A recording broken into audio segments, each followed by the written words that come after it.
Hi, I'm Jeremy Shea, the producer of Gavel, Alaska. Here's what we're planning to cover on Friday, February 28th, day 39 of the session. It looks pretty busy. Things are really starting to pick up. At 8 a.m., the Senate Education Committee continues its work on SB 139, the governor's omnibus education bill, as well as holding its first hearing on SB 147, the Dems education funding bill. They had a press conference about this last week, I think, and it bumps the BSA, or base student allocation, up from about $5,600 and change to $6,084. So it's about a 7% increase in funding. That's state funding that pays for K through 12 schools all over the state. It also pegs future BSA increases to the annual rate of inflation, whereas right now the BSA is static. It doesn't change year to year unless the legislature does something about it. Among other things, the governor's bill would bump the BSA up by about 1.5% this year, then 1% in the next 2 years.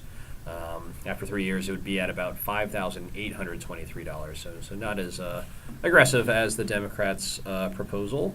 At 9 a.m., we're following the Senate Finance Committee. They're still working on the gas pipeline bill.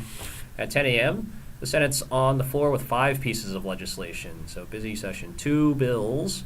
SB 1559 by Sitka Republican Representative or Senator Bert Stedman. This has to do with air ambulance services, and there's basically one company that offers that service, and it's in Southeast Alaska. So this is a big deal for Southeast Alaska. Flying to emergency medical care is very expensive. Can bankrupt you basically.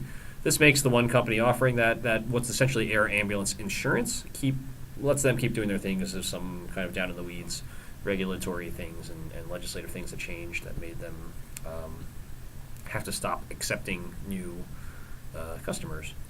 And then they've got HB 1, which is by Representative Bob Lynn. This is the one that pegs Alaska driver's license expiration dates to the end of a legal, legitimate immigrant stay in the U.S. There's 3 House joint resolutions in there, too. HER 15 gives the federal government a stern talking to about it giving native corporations, back in the day, land that it knew was environmentally contaminated. This is a long-standing issue for Representative Sharice Millett. This is the latest in the long series of stern talking tos on this topic. These kinds of resolutions that Representative Millett has introduced and had passed in years past. HER 19 by Representative Isaacson tells the federal government how great it would be to have the F-35 Joint Strike Fighter jets at Eielson Air Force Base. F-35s are supposed to be the Uber jet fighter of the future, give the U.S. air superiority, for decades. The problem is they're not ready yet, and the federal government has spent billions of dollars developing it. They're way over budget, years overdue. There's been a lot of press about the Joint Strike Fighter. 60 Minutes had a good segment on it, I think a week or 2 ago. That was pretty interesting. And then HER 26 by Representative Dan Sadler. This tells the federal government it ought to be treating Alaska better with regards to sharing the money from federal offshore drilling leases. At 10:30, the House is due on the floor. They've got 2 items, HB 161 and HJR 24. HB 161 is by Wasilla Republican Representative Lynn Gaddis. It lets the Department of Fish and Game give away a few more big game hunting permits to outdoors nonprofits and conservation groups for raffles and auctions. HER 4 is by Representative Bob Herron, a Democrat from Bethel, and he also co-chairs the State Arctic Policy Commission. It tells the federal government to keep his commission's ideas and the state's interests in mind when it's dealing with an international body called the Arctic Council. At noon tomorrow, Alaska Heritage Institute is doing a lunch lecture on traditional sewing of animal skins for cultural and economic value. At 1 p.m., House Judiciary has HAR 18 by Representative Bill Stoltz, a Chugiak Republican. This is a proposed constitutional amendment that voters would have to approve to make the Attorney General an elected official instead of one appointed by the governor. A lot of that stuff came to a head during Governor Palin's administration. They've got HB 284, one of Representative Wes Keller's attempts to get in on an interstate effort to amend the U.S. Constitution to require balanced budgets. Also at 1 p.m., House Resources is taking public testimony on a few different items.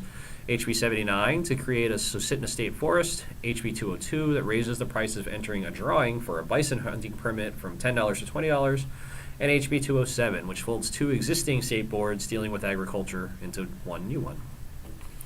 At 3:15, House Labor and Commerce Committee is meeting with two bills on their agenda, HB 288 and HB 282. HB 288 is by Representative Herron, the Democrat from Bethel, who caucuses with the Republicans. HB 288 creates an Arctic infrastructure program and fund under the Alaska Industrial Development and Export Authority, also known as IDA, or ADA. ADA is a government agency with its own board and workers. Its mission is to promote economic growth in the state. The main way it does that is by offering financing at below market rates for private sector projects that it deems worthwhile, by its policymakers and its people, and also, as required by statute, state laws, and regulations. It's not unlike how Fannie Mae and Freddie Mac and Alaska Housing Finance Corporation try to make housing more affordable to certain people defined by their missions. So this is for business and job growth, economic growth and jobs. So HB 288 would set a fund specifically for Arctic infrastructure.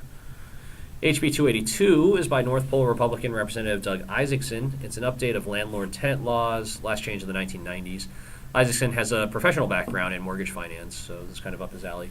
It doesn't seem like there's anything earth-shattering in the changes being proposed. A lot of it has to do with improving clarity and precision of different aspects of landlord-tenant relationships. Some accounting things having to do with how security deposits are handled, pet security deposits. One change helps victims of domestic violence, stalking, or sexual assault get out of their leases more easily. Another part lets landlords take unpaid rent or unpaid damages from a renter's permanent fund dividend, if they've gone through court and done all that stuff. The State Association of Realtors supports this change. At 3:30, the Senate Resources Committee has SB 105 by Senator John Coghill. He's also a Republican from North Pole. It seems like it legislates a sort of thing. Basically, way back in 1906, this is according to Senator Coghill's sponsor statement, the federal government promised individual Alaska Natives some land up to 160 acres. Then, after statehood, a bunch of that land that was already legitimately promised or given to Natives was given to the state by mistake from the federal government. So SB 105 says the state's got to make those mistakes right. Give some 200 chunks of land mistakenly given to the state from the federal government back to the feds so that they can make it right with the individual claimants to the land. The Department of Natural Resources says this could lead to some legal costs. For example, if the states promise some of the rights to the relevant land to another party, you might have lawsuits and things like that. So they've got that bill, plus some confirmation hearings for appointees, including for Joe Baylash, a longtime deputy commissioner of the Department of Natural Resources, who's now the commissioner. And if we can get to them, there are some House budget subcommittees closing out the budgets for the governor's office and the legislature later in the afternoon. That's it. Thanks for watching. We'll see you next time.